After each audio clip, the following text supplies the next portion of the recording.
मुग्धा और उसकी सास के बीच पूरा समय सास के किसी न किसी काम को लेकर मतभेद चलते ही रहते हैं। बहू, ओ बहू, जरा चाय बना दे। मुग्धा चाय लेकर आती है। ये लीजिए, और कुछ चाहिए? अरे नहीं, बस चाय पीने का मन था। जाओ, तुम दूसरा काम करो। चाय पीने के थोड़ी देर बाद सास दोबारा मुग्धा को आवाज लगाती है। अरे बहू रे, ओ बहू, जरा हलवा तो बना दे, मीठा खाने को मन हो रहा है। इसी तरह मुग्धा की सास पूरा समय कोई ना कोई काम बताकर उसे रसोई से बाहर तक निकलने नहीं देती। कभी चाय, कभी हलवा, कभी पानी तो कभी दूध, हर समय खाने को चाहिए। और उसके लिए अपने हाथ पर बिल्कुल नहीं हिलाने। परेशान किया हुआ है इन्होंने। सास के जबरदस्ती परेशान करने की आदतों से दुखी मुग्धा एक शाम सचिन के साथ अपने कमरे में बैठी हुई बात कर रही होती है।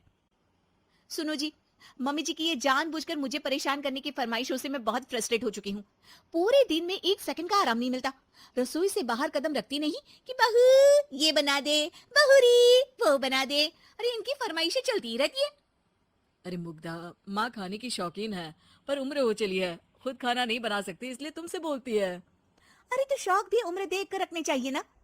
समझ में नहीं आता, हर समय फेविकॉल का जोड़ लगाए सोफे से चिपके बैठी रहती है। इतना सब डाइजेस्ट कैसे हो जाता है उन्हें? अरे तुम मेरी माँ से इतनी नफरत कैसे कर सकती हो? मैं उनसे नफरत नहीं करती जी, बस परेशान हूँ। जहाँ मुग्धा अपने पति से ये सब बोल रही होती है, वहीं उसकी सास भी कमरे के बाहर दरवाजे से कान लगाए सारी बातें सुन रही होती है और अगली दोपहर रसोई में मुग्धा के पास जाती है। बहू, आज ना मेरा कुछ मसालेदार खाने का मन है। तो चाय बना दो, मुझे बहुत पसंद है। अरे ना, ऐसा कर लिट्टी चोखा बना ले। और हाँ, जितना मसाला बातों में मिलाकर पति को सुनाती हो ना, सब्जी में भी वैसे ही डाला करो, खाना स्वादिष्ट बनेगा। सास की बात सुनकर मुग्धा हैरान रह जाती है। मतलब अब पूरा समय मुझ पर हुक्म चलाने के साथ बंद कमरे में हुई पति पत्नी की बीच की बातें भी सुनती है।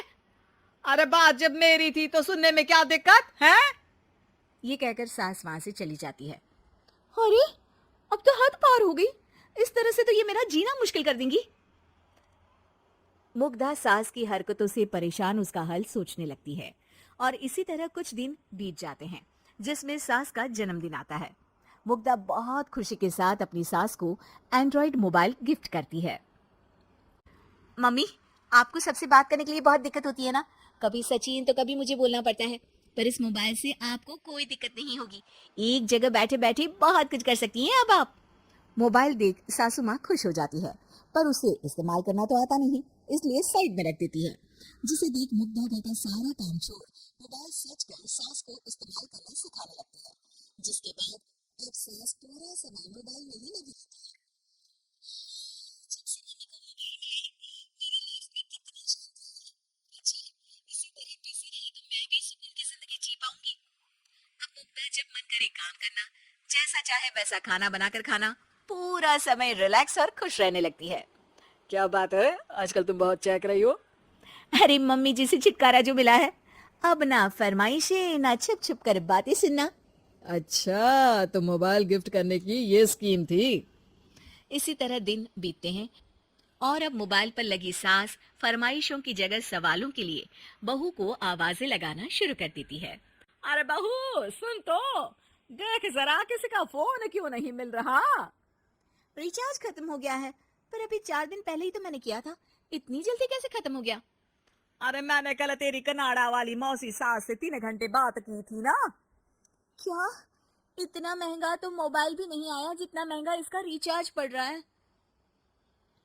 इसके बाद तो जैसे मुग्धा के दिन के 24 घंटे में से 20 घंटे सास के पास उनके मोबाइल रिलेटेड प्रॉब्लम सॉल्व करने की ड्यूटी ही बन जाती है। अरे मुग्धा, ये मोबाइल में अचानक तेरी मौसी सास की शक्ल क्यों दिखने लगी? और ये तो हिल भी रही है। मम्मी, ये गूगल डुओ का वीडियो कॉल है, इसमें आप बात करने के साथ एक दूसरे की शक्ल भी देख सकती हो। अच्छा, ये तूने मुझे पहले क्यों नहीं बताया? अब बताने के लिए पहले नहीं बताया। इसी बीच सचिन भी वहां आ जाता है और सास अपनी वीडियो कॉल में बिजी हो जाती है। क्यों, सास बहू में क्या गपशप चल रही है? इसे गपशप नहीं, दिमाग का दही होना बोलते हैं। पर तुम तो मम्मी को मोबाइल देकर बहुत खुश थी, फिर क्या हुआ? हाँ, उसको सुकून भी कुछ ही दिन मिला। अब घर की टंटी खत्म हुई तो मोबाइल की टिंग टिंग शुरू हो गई। देखो भाई, कुछ पाने के लिए कुछ खोना तो पड़ता है। आखिर तुमने मोबाइल अपने फायदे के लिए ही तो दिया है, तो फिर सवालों के जवाब भी देने पड़ेंगे, क्योंकि जब तक उनके हाथ में ये फुथरू रहेगा, तुम्हारी लाइफ में प्राइवेसी और सुकून रहेंगे। हम्म, कहने का मतलब है अगर इससे प्यार बढ़े तो दाग अच्छे हैं। अरे मुझे पहले दिन से ही पता है मोबाइल किस मकसद से दिया गया है। भूलो मत, इससे पहले मैं बातें ही सुनती थी। सास की ये बात सुनकर मुग्धा शॉक में और सचिन हंसता रह जाता है।